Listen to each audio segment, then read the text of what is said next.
Tekad saya, Indonesia harus masuk Piala Dunia. Ya. Nanti insya Allah kalau saya terima mandat dari rakyat, saya akan awasi langsung tim nasional sepak bola.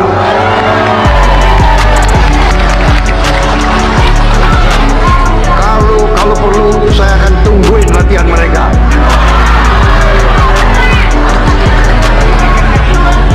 Masa 267 juta rakyat kita nggak bisa punya 30 pemain sepak bola yang hebat-hebat.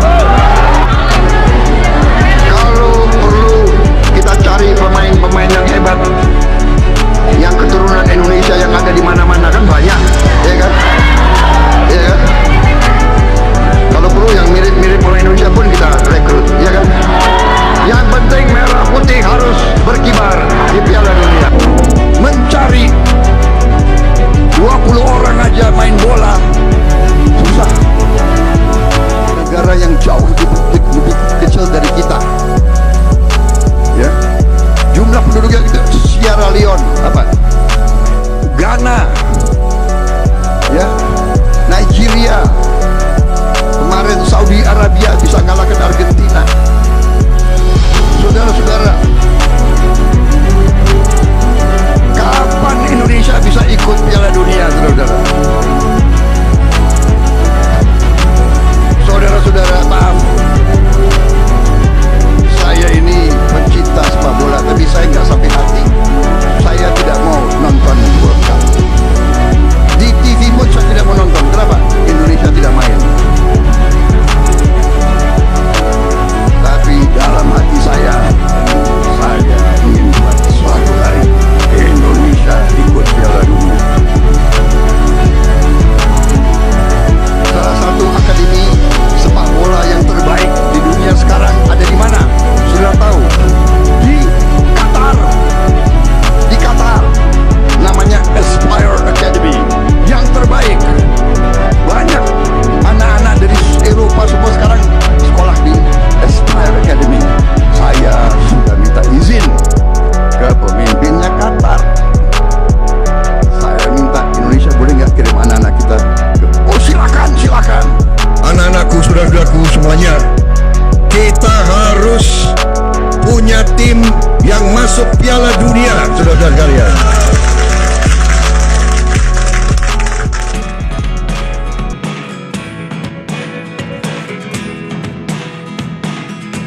Berita baik datang untuk timnas Indonesia.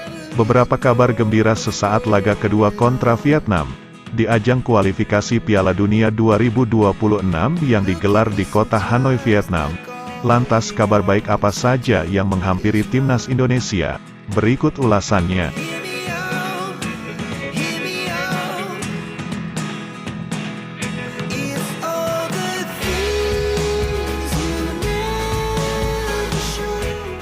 Kabar baik yang pertama, kemenangan Indonesia atas Vietnam dengan skor 1-0 yang terjadi di Gelora Bung Karno. Lantas membuat ranking timnas Indonesia naik tajam hingga menggeser 4 negara. Ranking FIFA Indonesia dari yang sebelumnya di peringkat 142, kini menjadi peringkat 138 dunia. Artinya posisi ranking FIFA timnas Indonesia melonjak, dari yang sebelumnya di peringkat 138 dunia, kembali meningkat tajam ke ranking 133 dunia. Dengan begitu, Indonesia menggeser 5 negara sekaligus. Dari 2 kali kemenangan Indonesia atas Vietnam, itu berarti, ranking FIFA Indonesia, menggeser 7 negara sekaligus. Dan inilah beberapa negara yang disalip ranking FIFA-nya oleh Indonesia. Yang pertama, Kuwait, lalu, Lituania, Latvia, Malaysia, Nicaragua, dan Kepulauan Faroe. Seperti yang diprediksi sebelumnya, Indonesia datang ke Vietnam hanya untuk menang, sesuai dengan apa yang disampaikan Sintayong saat jumpa pers. Laga kedua yang digelar di Vietnam berlangsung sengit. Begitu peluit kick-off babak pertama dibunyikan, skuad timnas Indonesia langsung berinisiatif melakukan serangan secara frontal dan bertubi-tubi. Dari hasil serangan timnas Indonesia ke jantung pertahanan timnas Vietnam yang dilakukan secara masif, membuahkan hasil baik. Peluang pertama melalui tendangan sudut yang diperkasai oleh motor serang timnas Indonesia, yakni Tom Haye. Dari hasil tendangan sudut dengan akurasi baik, Tom Haye langsung menyasar pada JIZ. Melalui sundulan JIZ tersebut, membuahkan gol pertamanya bersama skuad Garuda. Setelah gol pertama JIZ ke gawang Vietnam, momen itu seketika mengagetkan seluruh supporter Vietnam yang berada di stadion. Di waktu bersamaan, supporter timnas Indonesia seketika meneriaki nama Bang J. Momen itu sangat krusial, sebab gol pentingnya tersebut, kepercayaan diri para pemain semakin meningkat, dan tentu momen langka itu langsung diabadikan oleh JIZ yang menjadi impiannya selama ini. Gol pertama JIZ ke gawang Vietnam terjadi pada menit ke-8 di babak pertama. Setelah gol pertama Indonesia, skuad Garuda bukannya mengendorkan serangan, timnas Indonesia justru semakin meningkatkan serangan dengan permainan yang mulai lebih baik. Dengan serangan demi serangan, tepatnya pada menit 23, Ragnar Oratmangun mampu melewati 3 pemain Vietnam, hingga menyisir masuk kotak penalti. Melalui tembakan kaki kirinya, bola melesat dengan cepat menembus gawang Vietnam. Di menit 23 melalui gol perdana Ragnar Oratmangun, timnas Indonesia mengukuhkan posisi lebih aman dengan skor 2-0. Berlanjut di babak kedua, mulai pertengahan babak kedua, intensitas serangan Indonesia mulai menurun. Dengan sisa-sisa tenaga, di sana Vietnam mulai menguasai pertandingan. Pada menit 86, Ramadan Sananta mulai masuk menggantikan Witan. Dengan masuknya Sananta, serangan skuad Garuda mulai kembali dinaikkan, dan tepat pada menit 98 di waktu injury time, Ramadan Sananta mampu mencetak gol yang ketiga untuk Indonesia.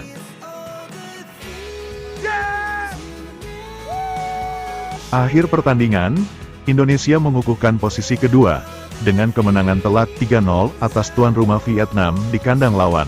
Dengan begitu, timnas Indonesia selain berpeluang besar masuk putaran 3 kualifikasi Piala Dunia, timnas Indonesia juga memecahkan rekor buruknya. Setelah 20 tahun belum pernah menang di Stadion Maidin, dan kali ini, timnas Indonesia mampu melumat tuan rumah Vietnam dengan skor telak 0-3 untuk kemenangan tim tamu Indonesia. Laga timnas Indonesia berikutnya menyisakan 2 pertandingan, melawan Irak lalu melawan Filipina, yang mana kedua pertandingan itu akan digelar di Gelora Bung Karno. Satu kaki timnas Indonesia sudah berada di putaran 3 kualifikasi Piala Dunia. Di putaran ketiga, grup yang dihuni 6 negara, jika Indonesia bisa meraih juara 2 atau runner-up saja, artinya timnas Indonesia kembali memecahkan sejarah besar menjadi peserta Piala Dunia 2026. Menarik untuk kita tunggu perkembangan terbaru timnas Indonesia jelang 2 laga berikutnya.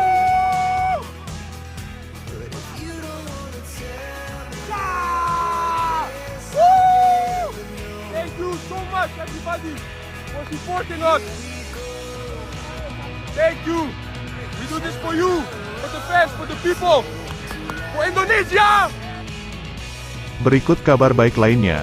Setelah Indonesia mengalahkan Vietnam, selain menggenjot ranking FIFA Timnas Indonesia, klasemen Indonesia juga berada di peringkat 2, dengan selisih poin yang sangat jauh dari rivalnya Vietnam, dengan perolehan 7 poin dari 2 kali mengalahkan Vietnam.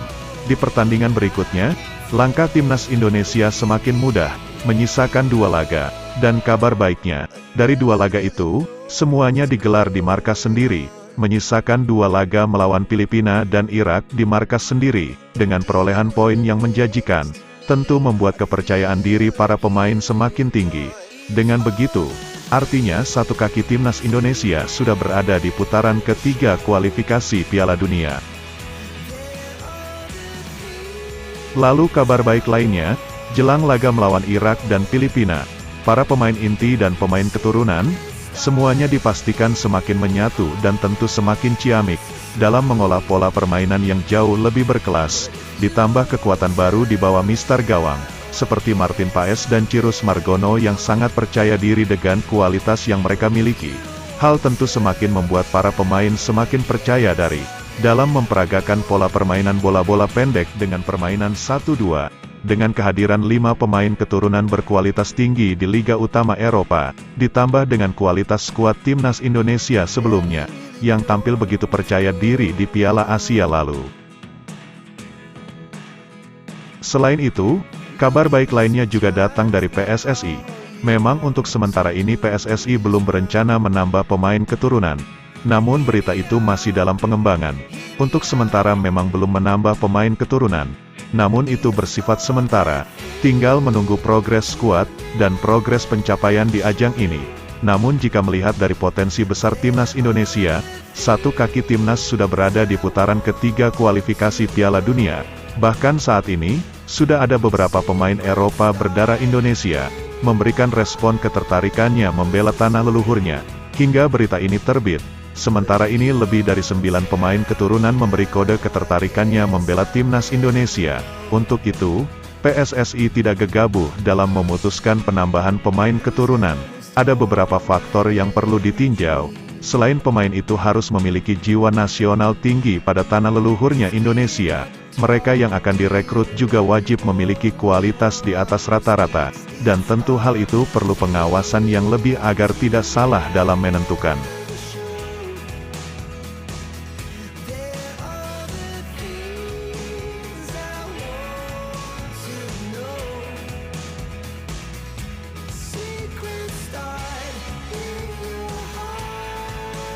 Dan kabar baiknya, kemungkinan jelang menghadapi Irak, seleksi penambahan pemain keturunan akan kembali dilakukan, guna mempersiapkan menghadapi lawan tangguh lainnya, dan tentu guna persiapan putaran ketiga kualifikasi Piala Dunia, yang mana, semua tim yang berada di putaran ketiga, tentu kualitas dan persaingannya semakin ketat, semakin ke atas, tim peserta kualifikasi Piala Dunia akan semakin mengerucut, dan tinggal menyisakan sejumlah tim terbaik.